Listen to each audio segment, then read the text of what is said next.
In a jaw-dropping press conference moment that shocked both nations, White House Press Secretary Karoline Leavitt dropped this bombshell. Well, the president is, again, responding to the fact that Canada has been ripping off the United States of America and hardworking Americans for decades. If you look at the rates of tariffs across the board that Canadians have been imposing on the American people and our workers here, it is egregious. This ignited the biggest trade war in North American history. Canada's response? Absolutely devastating. Billions in retaliation, massive surcharges, even threats that could affect everyday American homes. The friendly neighbor to the north had become an economic adversary overnight, and the fallout is something no one could have predicted. What went wrong and how did we get here? Let's get into the details.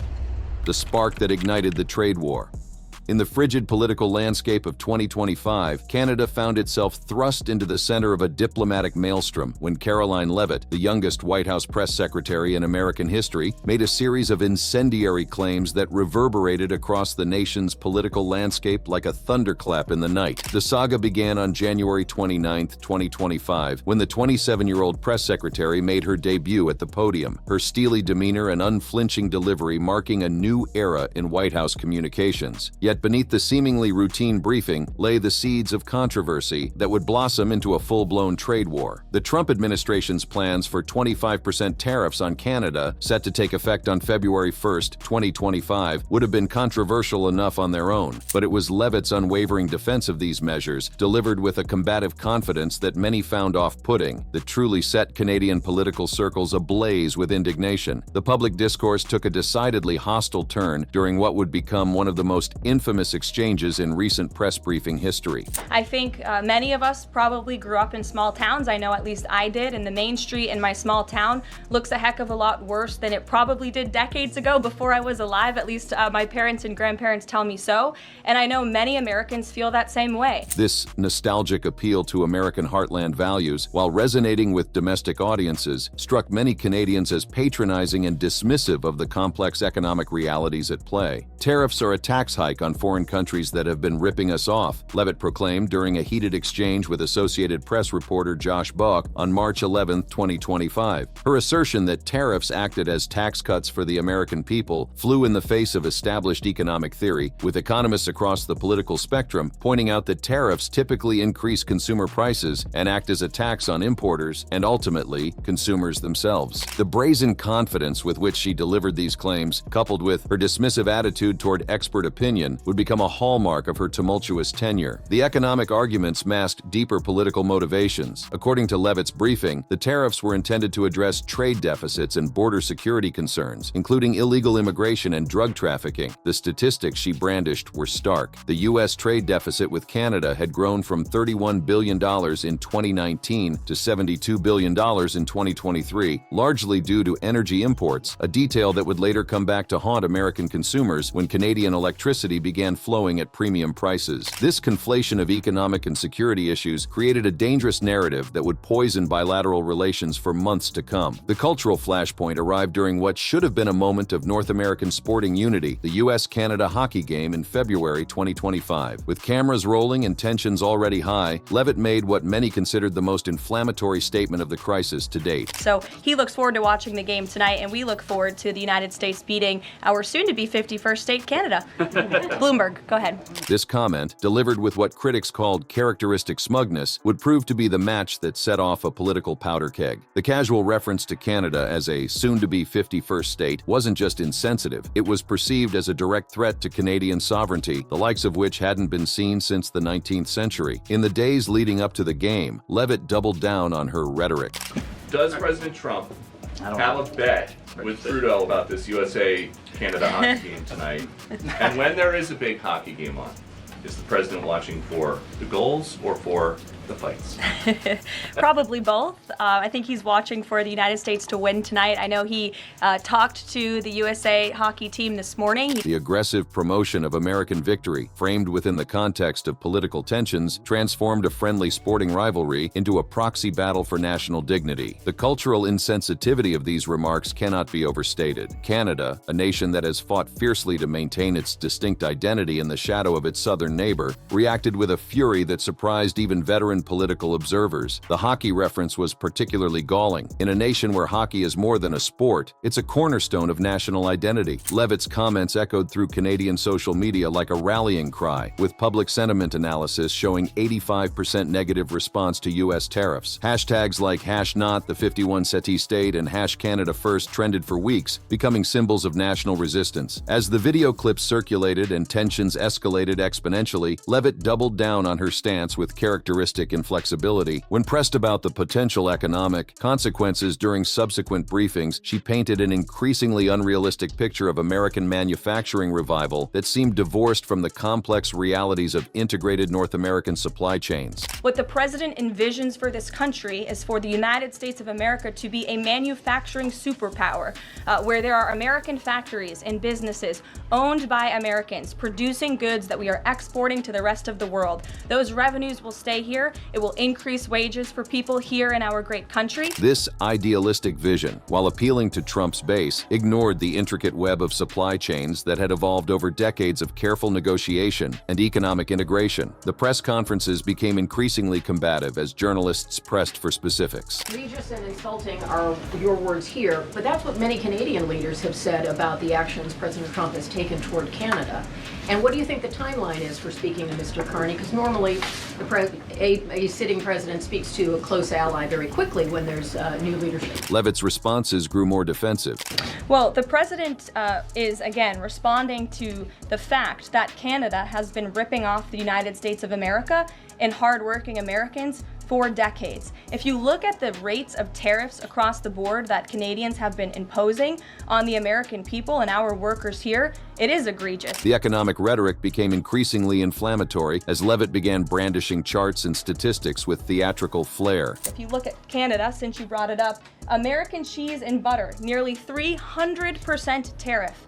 You look at India, 150% tariff on American alcohol. You think that's helping Kentucky bourbon be exported into India? I don't think so. The cherry-picked examples served to inflame rather than enlighten, creating a narrative of victimhood that resonated deeply with administration supporters while further alienating Canadian officials. The stage was set for an unprecedented diplomatic confrontation as February 1st, 2025 approached with grim inevitability. Canadian officials watched with growing alarm as Leavitt's rhetoric escalated. Prime Minister Justin Trudeau, still reeling from his own political challenges, found himself thrust into the unfamiliar role of national defender. Ontario Premier Doug Ford, typically known for his moderate stance on U.S. relations, began to hint at retaliation measures that would shake the foundations of North American energy cooperation to their core. Meanwhile, the economic machinery of both nations braced for impact with a sense of foreboding. The Bank of Canada prepared increasingly dire models showing potential GDP declines of 2.5 percentage points in the first year under a full tariff regime. American manufacturers with Canadian supply chain dependencies began their own internal assessments, many concluding that the net effect would be devastation rather than the promised revitalization. The disconnect between Leavitt's confident assertions and the growing panic in corporate boardrooms across America became increasingly stark. As tension reached a fever pitch, Trudeau addressed Leavitt's escalating comments directly in a rare public intervention. I don't think so. I think the president is going to implement those tariffs tomorrow, and he will respond to Mr. Trudeau's comments in due time, I am sure. The Canadian Prime Minister's measured but firm response highlighted the growing chasm between diplomatic protocol and the inflammatory rhetoric emanating from the White House press room. Economists on both sides of the border warned of cascading effects that could ripple through global markets, while political commentators speculated about the long-term damage to a relationship that had weathered everything from the War of 1812 to modern security challenges. The first phase of the crisis had been set in motion by a series of remarks that many Canadians viewed as not just economically ignorant, but fundamentally disrespectful to their national sovereignty. Canada strikes back with economic precision. When the clock struck midnight on February 1, 2025, the economic landscape of North America irrevocably shifted in ways that would have seemed unthinkable just weeks earlier. But Canada's response to Leavitt's comments and the subsequent tariffs demonstrated why many international observers call Canadian diplomacy a masterclass in measured precision, a stark contrast to the brash declarations coming from the White House press room. The methodical nature of Canada's retaliation would prove far more devastating than the blunt instrument approach favored by the Trump administration. administration. The first wave of Canadian retaliation came with surgical precision on March 4, 2025, when Finance Minister Dominic LeBlanc announced what would become known throughout Canada as the Great Northern Pushback. The timing wasn't coincidental. Allowing a month of mounting anxiety had created maximum psychological impact. Canada's 25% tariffs on $155 billion worth of U.S. goods didn't merely target economic sectors, they struck at the heart of American consumer culture. The immediate implementation of tariffs on $30 billion worth of products sent shockwaves through American supermarkets and shopping malls, creating immediate and visible consequences that Leavitt's theoretical promises could not match. The strategic brilliance of Canada's approach lay in its meticulous targeting. Orange juice, peanut butter, wine, beer, coffee, cosmetics, and footwear, these weren't industrial inputs or niche products, but the everyday items that fill American breakfast tables and closets. The psychological impact was immediate and profound. Each trip to the grocery store or shopping mall became a reminder of the consequences of the trade war. LeBlanc's announcement struck a deliberately measured tone that contrasted sharply with Leavitt's inflammatory rhetoric. Canada is being needlessly and unfairly targeted. Today, the United States has chosen firm in defending our economy. The Canadian approach combined economic retaliation with diplomatic sophistication, ensuring international observers understood Canada was responding, not initiating hostilities. The electricity tariff represented the crown jewel of Canadian retaliation. Ontario's 25% surcharge on electricity exports, generating approximately $300,000 CAD daily, demonstrated Canada's often overlooked leverage over American energy security. The surcharge was elegantly calibrated to maximize impact while maintaining political plausibility. Canada could claim it was merely supporting Ontario workers, families, and businesses, while American households in Minnesota, Michigan, and New York faced rapidly rising electricity bills that couldn't be easily attributed to other factors. The nuclear option that Ontario Premier Doug Ford held in reserve, shutting off electricity entirely, was precisely calculated to create maximum anxiety without immediate implementation.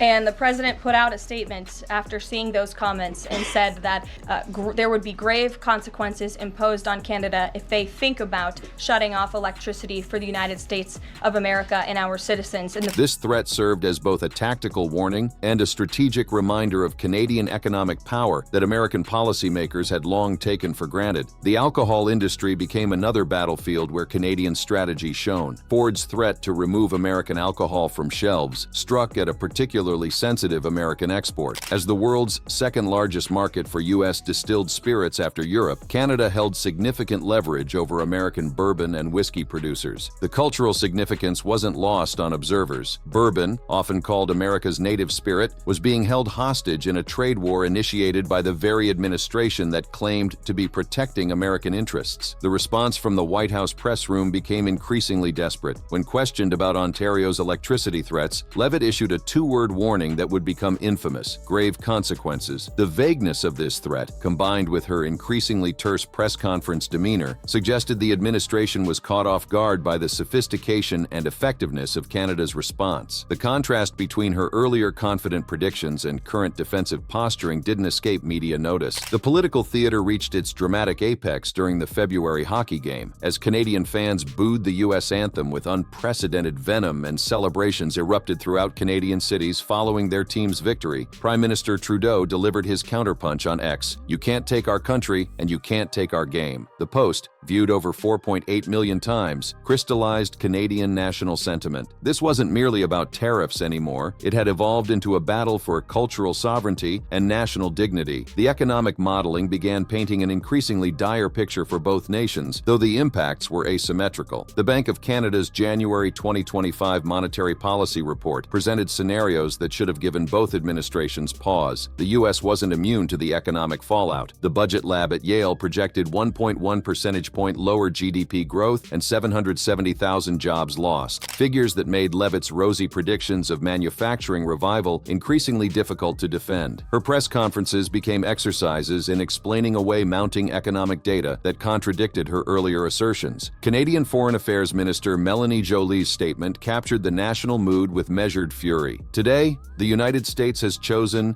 firm in defending our economy. The carefully chosen words, emphasizing that the U.S. had chosen this path while Canada merely defended, maintained the moral high ground internationally while rallying domestic support. As the weeks progressed, the auto industry became ground zero for the trade war's most devastating effects. Stellantis closed its Windsor, Ontario plant for 2 weeks, idling up to 12,000 workers in a single stroke. American forecasts predicted 1.8 million fewer vehicle sales in 2025, with analysts warning of potential market stagnation lasting a decade. For companies like Toyota, producing over 500,000 vehicles annually in Canada, the cost increases approached $5 billion or more, amounts that rendered entire production lines economically unviable. Leavitt's press conferences became increasingly combative as American businesses began feeling the squeeze of supply chain disruptions. Her attempts to paint a picture of manufacturing revival rang hollow as factory closures mounted and companies announced restructuring plans that often involved abandoning North American operations entirely. As for conversations, there is continued correspondence between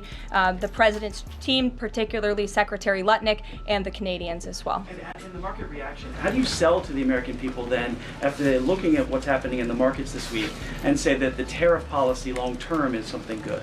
Her responses grew increasingly detached from economic reality. It will ensure our national security, and it will boost the morale of the American people to have thriving industries again. Think about Detroit, Michigan. The invocation of Detroit, a city still struggling to recover from previous economic transitions, seemed particularly tone-deaf as auto manufacturers announced plant closures and layoffs across the Midwest. The international community watched with growing alarm as the trade dispute threatened to metastasize into a broader diplomatic crisis. Mexico joined Canada in retaliatory measures, effectively creating a North American trade war that economists had warned about for years. The USMCA, once heralded as a cornerstone of continental economic integration, was being stress-tested far beyond its designed capacity, its carefully negotiated dispute resolution mechanisms overwhelmed by the scale and scope of the tariff war. As March transitioned to April, the economic damage became impossible to ignore. Canadian support measures, including tax deferrals and financing facilities, reached $40 billion in liquidity for affected businesses. American consumers faced rising prices for basic goods, while manufacturers dependent on Canadian inputs struggled to maintain operations. The disconnect between Leavitt's theoretical economic models and the visceral reality of supply chain disruption became undeniable. Her public appearances evolved into exercises in damage control that grew more transparent with each passing week. As for the tariffs, the president made his position on this quite clear with the statement that he put out.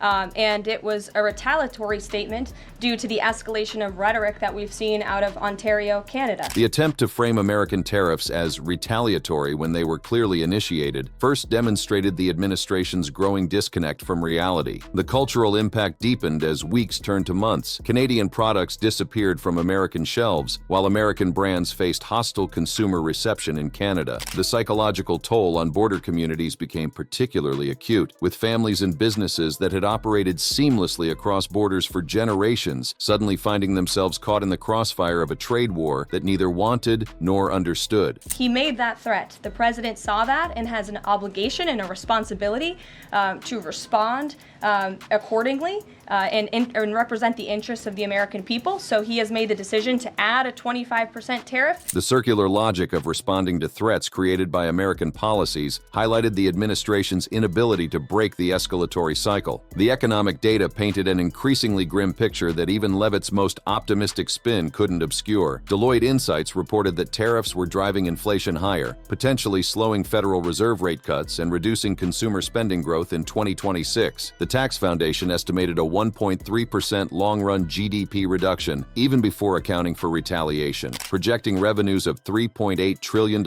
over 2025 to 2034 figures that failed to account for the massive economic disruption and consumer costs the tariffs were creating. As Canada's response demonstrated its effectiveness, the administration found itself increasingly isolated. The initial support from some business groups evaporated as the reality of supply chain disruption hit home. Farmers in agricultural states that had previously supported Trump found their Canadian export markets vanishing overnight. The unraveling and uncertain future.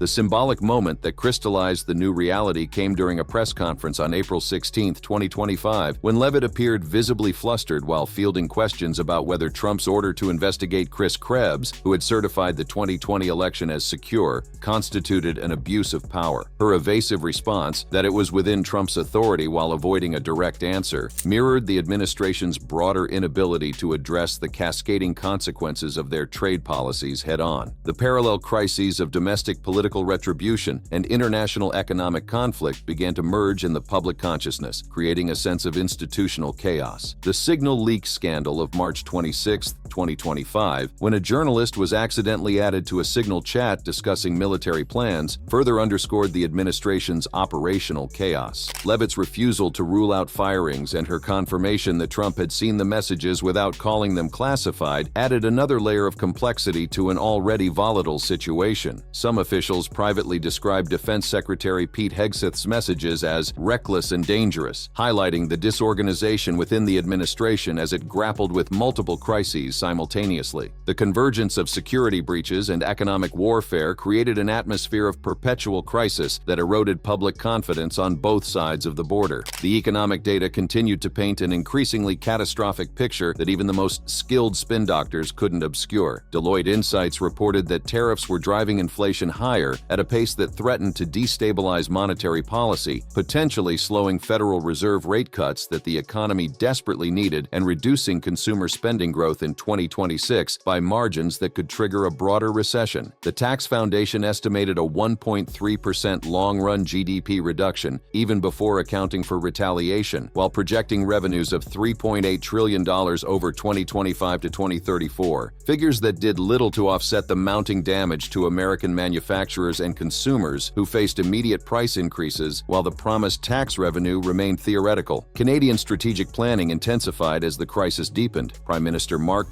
Carney, who had taken office amid the crisis, announced an ambitious plan to reduce Canada's dependence on American products and services at speeds we haven't seen in generations. This wasn't merely rhetoric. Canadian businesses began actively pursuing alternative supply chains, forging new trade relationships with European and Asian partners that would outlast any resolution to the immediate crisis. The economic realignment promised to have generational implications, potentially reshaping North America's economic geography permanently. By April 2025, as Canada's auto industry implemented carve-outs for parts to maintain some semblance of supply chain continuity, it became increasingly clear that traditional trade models no longer applied to this conflict. The integrated North American auto sector, once a model of cross-border cooperation that had survived NAFTA and its replacement, was fracturing along national lines with terrifying speed. For companies straddling the border, the choices were stark and immediate: shut down operations entirely, accept unprecedented cost increases that would ultimately be passed to consumers, or undertake expensive and time-consuming restructuring to relocate production within national boundaries. The automotive crisis deepened dramatically as major manufacturers faced decisions that would reshape the industry. Toyota's annual production of over 500,000 vehicles in Canada faced cost increases approaching $5 billion,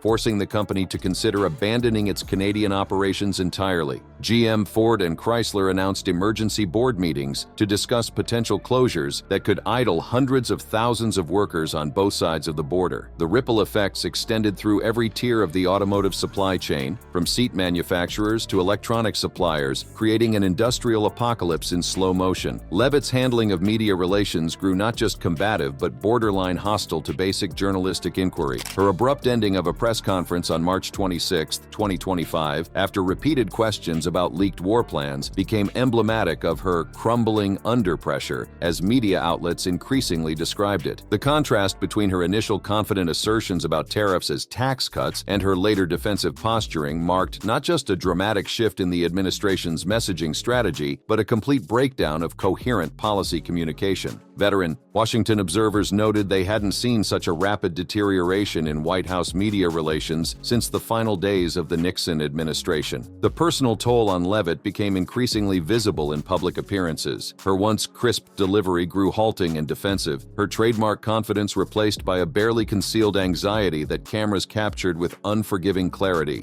100% tariff on agricultural products from India. Look at Japan tariffing rice, 700%. President Trump believes in reciprocity, and it is about dang time that we have a president who actually looks out for the interests of American businesses and workers. The increasingly desperate invocation of historical grievances failed to address the immediate crisis unfolding before her eyes. The political implications extended far beyond trade as the crisis metastasized into other areas of policy discourse. During a new media briefing on April 29, 2025, Leavitt made waves by claiming Trump was trolling about pursuing a third term in 2028, despite Trump insisting he wasn't joking. The economic suffering extended far beyond government statistics to infiltrate the daily lives of millions of Americans. Consumers discovered firsthand the deceptive nature of Leavitt's characterization of tariffs as tax cuts, price increases on 13% of CPI basket items, goods that comprised U.S. imports, hit everything from morning coffee to evening wine with devastating precision. As spring turned to early summer, the Project 2025 controversy continued